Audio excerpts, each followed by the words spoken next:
Book One, Part Two of The Republic, by Plato. This recording is in the public domain. Read by Bob Nifeld. When we had got to this point in the argument, and every one saw that the definition of justice had been completely upset, Thrasymachus, instead of replying to me, said, "Tell me, Socrates, have you got a nurse?" "Why do you ask such a question," I said, "when you ought rather to be answering?" "Because she leaves you to snivel, and never wipes your nose. She has not even taught you to know the shepherd from the sheep." "What makes you say that?" I replied. "Because you fancy that the shepherd or neatherd fattens or tends the sheep or oxen with a view to their own good, and not to the good of himself or his master. And you further imagine that the rulers of states, if they are true rulers, never think of their subjects as sheep, and that they are not studying their own advantage day and night. Oh, no, and so entirely astray are you in your ideas about the just and unjust as not even to know that justice and the just are in reality another's good. That is to say, the interest of the ruler and stronger, and the loss of the subject and the servant. And injustice the opposite.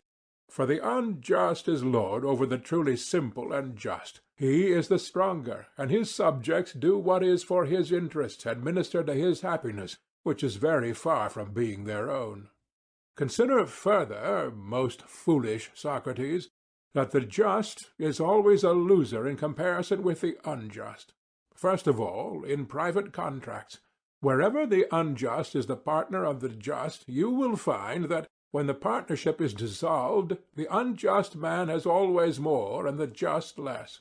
Secondly, in their dealings with the state. When there is an income tax, the just man will pay more, and the unjust less on the same amount of income. And when there is anything to be received, the one gains nothing and the other much. Observe also what happens when they take an office. There is the just man neglecting his affairs and perhaps suffering other losses, and getting nothing out of the public, because he is just. Moreover, he is hated by his friends and acquaintances for refusing to serve them in unlawful ways. But all this is reversed in the case of the unjust man. I am speaking, as before, of injustice on a large scale, in which the advantage of the unjust is most apparent. And my meaning will be most clearly seen if we turn to that highest form of injustice in which the criminal is the happiest of men, and the sufferers or those who refuse to do injustice are the most miserable. That is to say, tyranny, which by fraud and force takes away the property of others, not little by little, but wholesale, comprehending in one things sacred as well as profane, private, and public. For which acts of wrong, if he were detected perpetrating any of them singly, he would be punished and incur great disgrace. They who do such wrong in particular cases are called robbers of temples, and man-stealers, and burglars, and swindlers, and thieves. But when a man, besides taking away the money of the citizens, has made slaves of them, then, instead of these names of reproach, he is termed happy and blessed, and not only by the citizens, but by all who hear of his having achieved the consummation of injustice. For mankind censure injustice, fearing that they may be the victims of it, and not because they shrink from committing it. And thus I have shown, Socrates, injustice, when on a sufficient scale, has more strength and freedom and mastery than justice, and, as I said at first, justice is the interest of the stronger, whereas injustice is a man's own profit and interest. Thrasymachus, when he had thus spoken, having like a bathman deluged our ears with his words, had a mind to go away. But the company would not let him. They insisted that he should remain and defend his position, and I myself added my own humble request that he would not leave us. "Thrasymachus," I said to him, "excellent man, how suggestive are your remarks! And are you going to run away before you have fairly taught and learned whether they are true or not? Is the attempt to determine the way of man's life so small a matter in your eyes, to determine how life may be passed by each one of us to the greatest advantage? And do I differ from you, he said, as to the importance of the inquiry? You appear rather, I replied, to have no care or thought about us, Thrasymachus. Whether we live better or worse from not knowing what you say you know is to you a matter of indifference. Pray thee, friend, do not keep your knowledge to yourself. We are a large party, and any benefit which you confer upon us will be amply rewarded. For my own part, I openly declare that I am not convinced, and that I do not believe injustice to be more gainful than justice, even if uncontrolled and allowed to have free play. For, granting that there may be an unjust man who is able to commit injustice either by fraud or force, still this does not convince me of the superior advantage of injustice, and there may be others who are in the same predicament as myself. Perhaps we may be wrong. If so, you, in your wisdom, should convince us that we are mistaken in preferring justice to injustice. And how am I to convince you, he said, if you are not already convinced by what I have just said? What more can I do for you? Would you have me put the proof bodily into your souls? Heaven forbid, I said. I would only ask you to be consistent, or, if you change, change openly, and let there be no deception. For I must remark, Thrasymachus, if you will recall what was previously said, that although you began by defining the true physician in an exact sense, you do not observe a like exactness when speaking of the shepherd. You thought that the shepherd, as a shepherd, tends the sheep not with a view to their own good, but more like a diner or banqueter with a view to the pleasures of the table, or, again, as a trader for sale in the market, and not as a shepherd. Yet surely the art of the shepherd is concerned only with the good of his subjects. He has only to provide the best for them, since the perfection of the art is already ensured whenever all the requirements of it are satisfied. And that was what I was saying just now about the ruler. I conceive that the art of the ruler, considered as ruler, whether in a state or in private life, can only regard the good of his flock or subjects, whereas you seem to think that the rulers in states, that is to say, the true rulers, like being in authority. Think? Nay, I am sure of it. Then why, in the case of lesser offices, do men never take them willingly without payment, unless under the idea that they govern for the advantage not of themselves but of others? Let me ask you a question. Are not the several arts different, by reason of their each having a separate function? And, my dear illustrious friend, do say what you think, that we may make a little progress. Yes, that is the difference, he replied. And each art gives us a particular good, and not merely a general one. Medicine, for example, gives us health, navigation, safety at sea, and so on. Yes, he said. And the art of payment has the special function of giving pay, but we do not confuse this with other arts, any more than the art of the pilot is to be confused with the art of medicine, because the health of the pilot may be improved by a sea voyage. You would not be inclined to say, would you, that navigation is the art of medicine, at least if we are to adopt your exact use of language? Certainly not. Or, because a man is in good health when he receives pay, you would not say that the art of payment is medicine? I should not. Nor would you say that medicine is the art of receiving pay, because a man takes fees when he is engaged in healing? Certainly not. And we have admitted, I said, that the good of each art is specially confined to the art? Yes. Then, if there be any good which all artists have in common, that is to be attributed to something of which they all have the common use. True, he replied. And when the artist is benefited by receiving pay, the advantage is gained by an additional use of the art of pay, which is not the art professed by him. He gave a reluctant assent to this. Then the pay is not derived by the several artists from their respective arts, but the truth is that while the art of medicine gives health, and the art of the builder builds a house, another art attends them, which is the art of pay.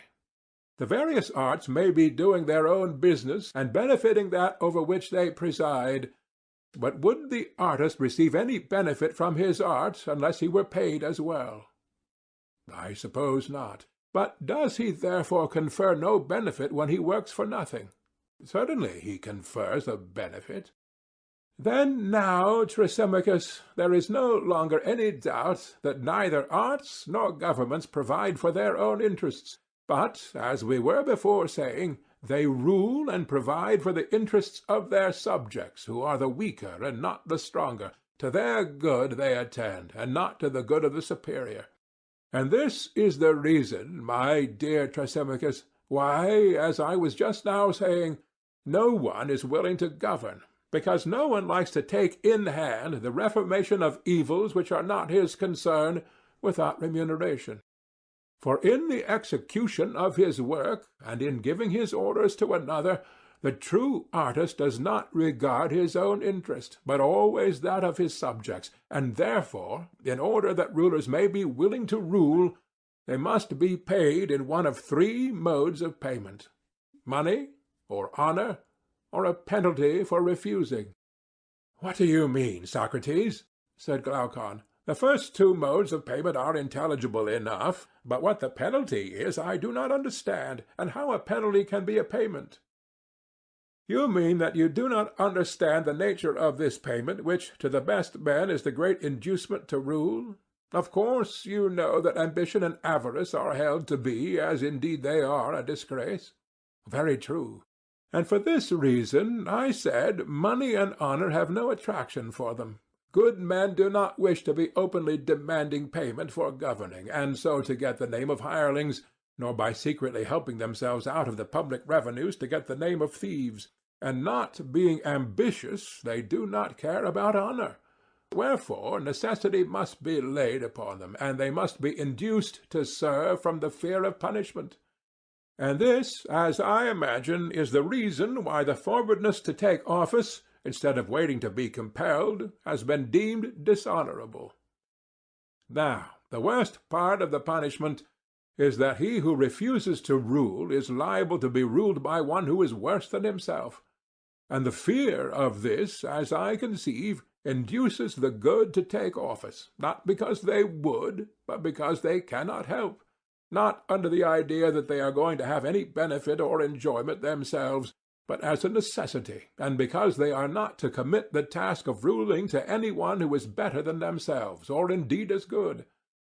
For there is reason to think that if a city were composed entirely of good men, then to avoid office would be as much an object of contention as to obtain office is at present.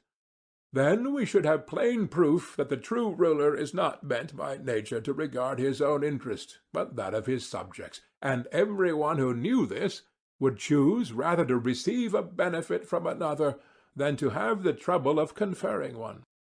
So far am I from agreeing with Thrasymachus that justice is the interest of the stronger. This latter question need not be further discussed at present, but when Thrasymachus says that the life of the unjust is more advantageous than that of the just, his new statement appears to me to be of a far more serious character. Which of us has spoken truly, and which sort of life, Glaucon, do you prefer? I, for my part, deem the life of the just to be the more advantageous, he answered. Do you hear all the advantages of the unjust which Thrasymachus was rehearsing? Yes, I heard him, he replied, but he has not convinced me. Then shall we try to find some way of convincing him, if we can, that he is saying what is not true? Most certainly, he replied. If, I said, he makes a set speech, and we make another recounting all the advantages of being just, and he answers, and we rejoin, there must be a numbering and measuring of the goods which are claimed on either side, and in the end we shall want judges to decide. But if we proceed in our inquiry as we lately did, by making admissions to one another, we shall unite the offices of judge and advocate in our own persons. Very good, he said. And which method do I understand you to prefer? I said. That which you propose. Well then, Thrasymachus, I said, suppose you begin at the beginning and answer me.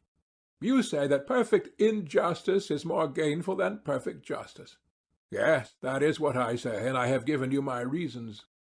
And what is your view about them? Would you call one of them virtue and the other vice? Certainly. I suppose that you would call justice virtue and injustice vice. What a charming notion! So likely, too, seeing that I affirm injustice to be profitable and justice not.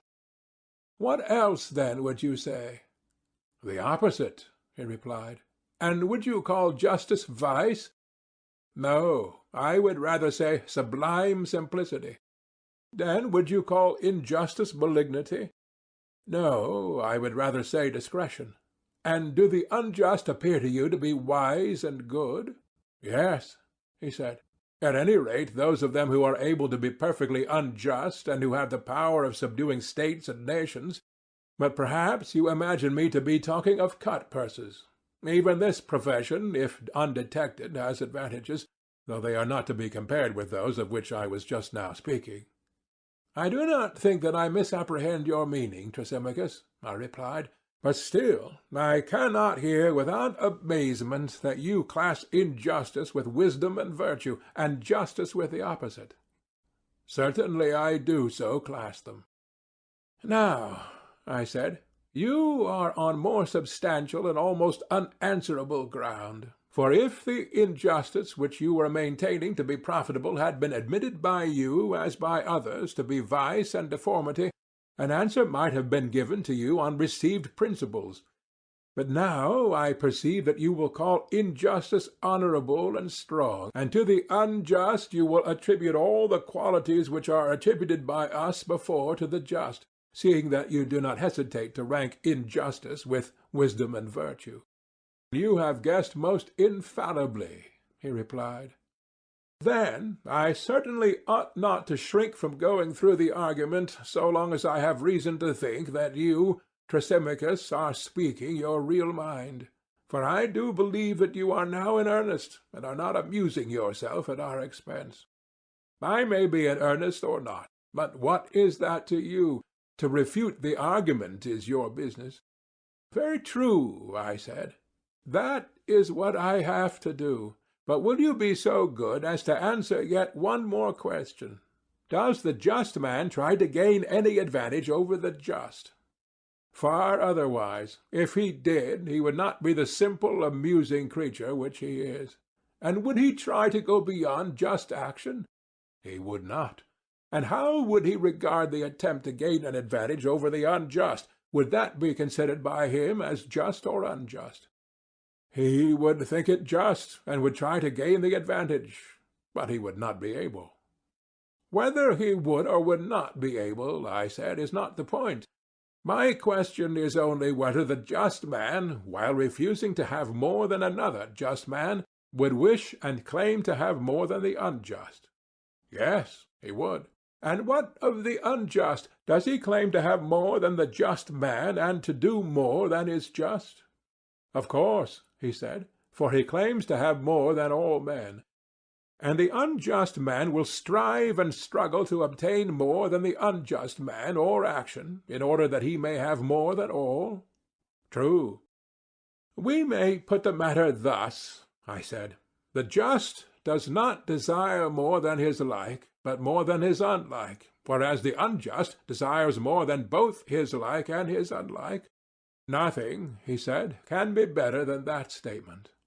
And the unjust is good and wise, and the just is neither. Good again, he said. And is not the unjust like the wise and good, and the just unlike them? Of course, he said. He who is of a certain nature is like those who are of a certain nature. He who is not, not. Each of them, I said, is such as his like is. Certainly, he replied. Very good, Thrasymachus, I said. And now to take the case of the arts. You would admit that one man is a musician and another not a musician. Yes. And which is wise and which is foolish? Clearly the musician is wise, and he who is not a musician is foolish. And he is good in as far as he is wise, and bad in as far as he is foolish? Yes. And you would say the same sort of thing of the physician? Yes. And do you think, my excellent friend, that a musician, when he adjusts the lyre, would desire or claim to exceed or go beyond a musician in the tightening and loosening the strings? I do not think that he would. But he would claim to exceed the non-musician? Of course. And what would you say of the physician? In prescribing meats and drinks, would he wish to go beyond another physician or beyond the practice of medicine? He would not, but he would wish to go beyond the non-physician. Yes. And about knowledge and ignorance in general, see whether you think that any man who has knowledge ever would wish to have the choice of saying or doing more than another man who has knowledge. Would he not rather say or do the same as his like in the same case? That, I suppose, could hardly be denied. And what of the ignorant? Would he not desire to have more than either the knowing or the ignorant? I dare say. And the knowing is wise? Yes. And the wise is good? True. Then the wise and good will not desire to gain more than his like, but more than his unlike and opposite? I suppose so. Whereas the bad and ignorant will desire to gain more than both? Yes. But did we not say, Thrasymachus, that the unjust goes beyond both his like and unlike? Were not these your words? They were. And you also said that the just will not go beyond his like, but his unlike? Yes. Then the just is like the wise and good, and the unjust like the evil and ignorant. That is the inference. And each of them is such as his like is?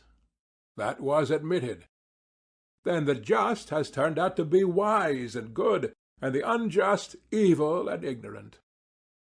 Thrasymachus made all these admissions, not fluently as I repeat them, but with extreme reluctance.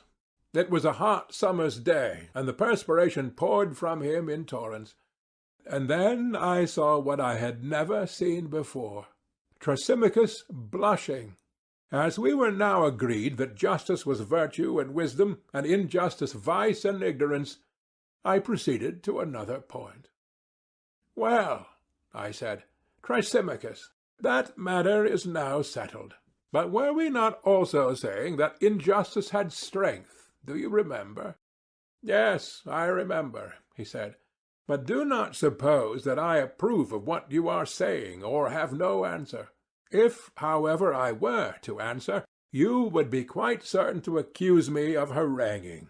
Therefore, either permit me to have my say out, or if you would rather ask, do so, and I will answer very good, as they say to story-telling old women, and will nod yes and no.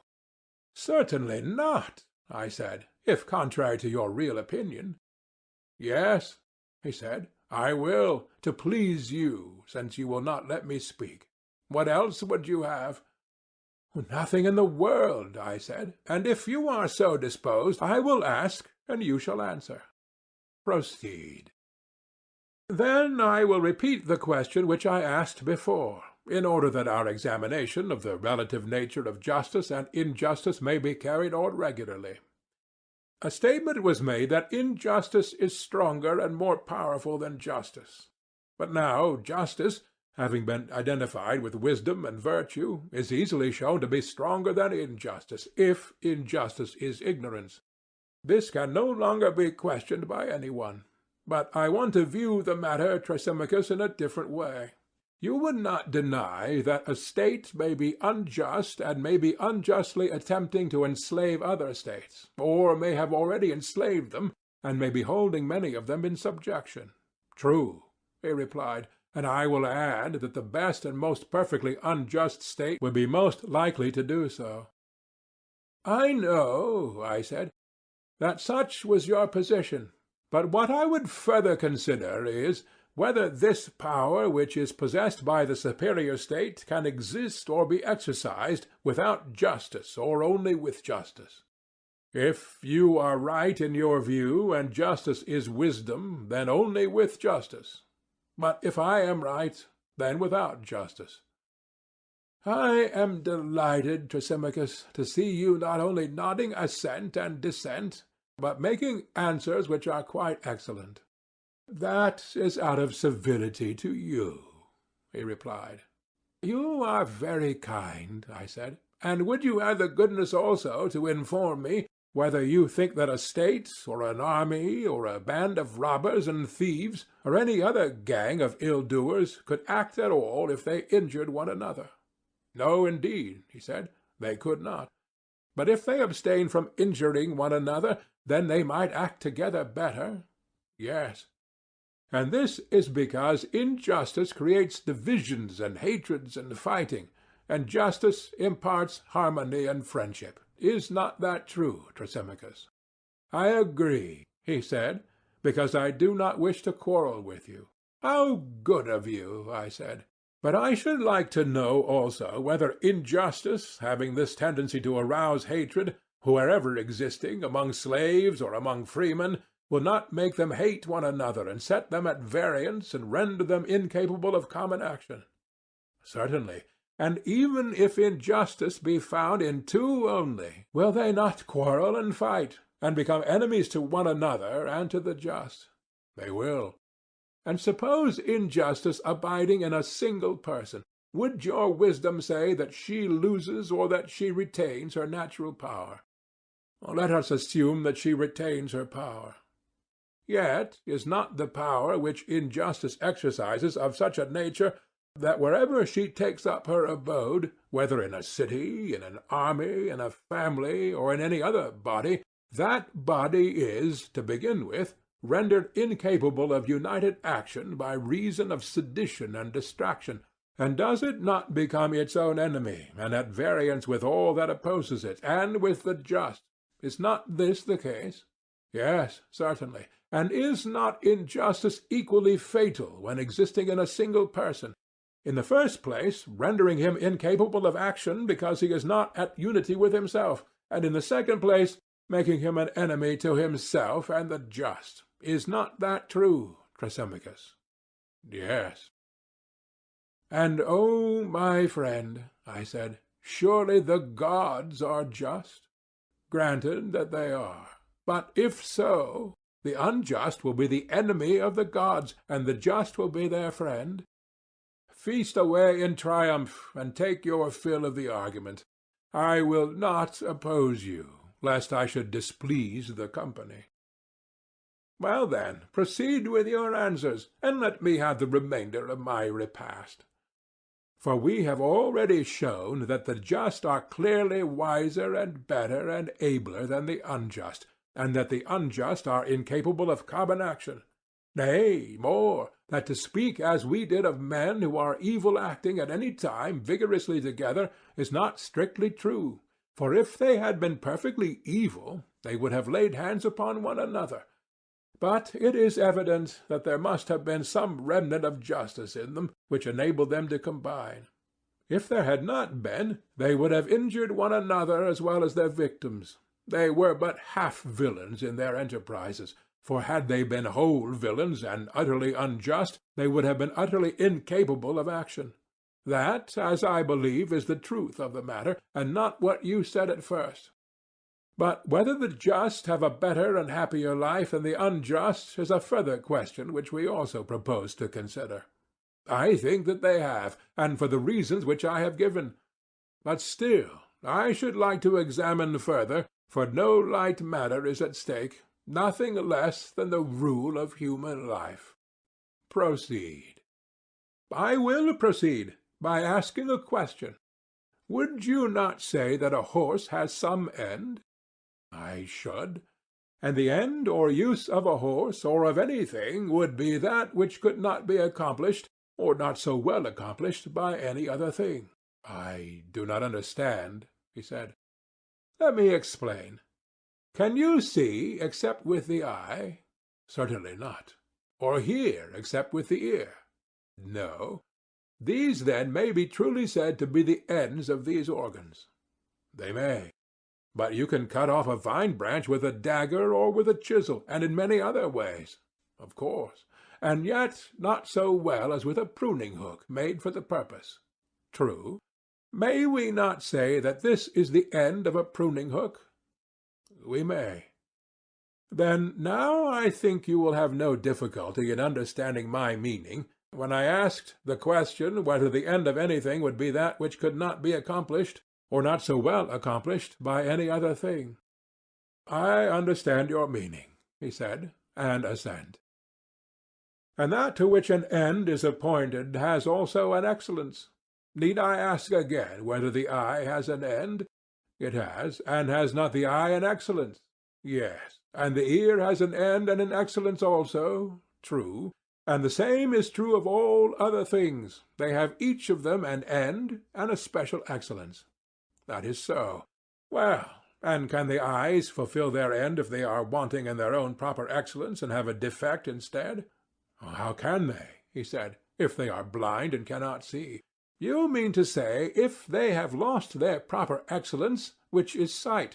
But I have not arrived at that point yet. I would rather ask the question more generally, and only inquire whether the things which fulfill their ends fulfill them by their own proper excellence, and fail of fulfilling them by their own defect. Certainly, he replied. I might say the same of the ears. When deprived of their own proper excellence, they cannot fulfill their end. True. And the same observation will apply to all other things? I agree. Well, and has not the soul an end which nothing else can fulfill? For example, to superintend and command and deliberate and the like. Are not these functions proper to the soul, and can they rightly be assigned to any other? To no other. And is not life to be reckoned among the ends of the soul? Assuredly, he said. And has not the soul an excellence also? Yes. And can she or can she not fulfill her own ends when deprived of that excellence? She cannot. Then an evil soul must necessarily be an evil ruler and superintendent, and the good soul a good ruler. Yes, necessarily. And we have admitted that justice is the excellence of the soul, and injustice the defect of the soul. That has been admitted. Then the just soul and the just man will live well, and the unjust man will live ill. That is what your argument proves. And he who lives well is blessed and happy, and he who lives ill the reverse of happy. Certainly. Then the just is happy, and the unjust miserable? So be it. But happiness, and not misery, is profitable. Of course. Then, my blessed Thrasymachus, injustice can never be more profitable than justice. Let this, Socrates, he said, be your entertainment at the Bendidia. For which I am indebted to you, I said, now that you have grown gentle towards me and have left off scolding.